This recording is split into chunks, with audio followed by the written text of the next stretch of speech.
ফেরেশতাদের কাবা, কিবলার নাম হচ্ছে আল বাইতুল মামুর, 7 আসমানের উপরে। এটা কত বড় শুনেন। বিষ্ণু বলেন প্রতিদিন এই আল বাইতুল মামুর ফেরেশতাদের মসজিদে 70,000 ফেরেশতা ইবাদতের জন্য চান্স পায়। একবার ঢুকে যে বের হয়ে যায় কিয়ামতের আগে দ্বিতীয়বার আর তারা চান্স পাবে না। ওইটা শেষ।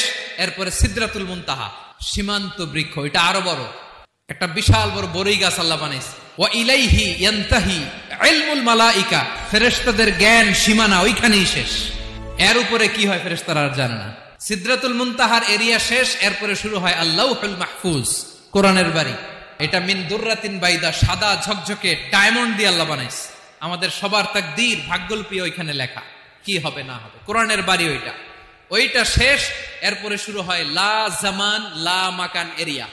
ওইখানে কোনো জামান নাই, মাকান নাই, no time no space area শুরু। ওইখানে কুরসি, যেখানে আল্লাহ পা রাখেন বা কুদরতি পা রাখেন। আল্লাহ বলে ওয়াসিআ কুরসিয়ুহুস সামাওয়াতি ওয়াল আরদ, আল্লাহর এই কুরসিটা এতক্ষণ যা বললাম এই সবগুলোর চাইতেও বড়।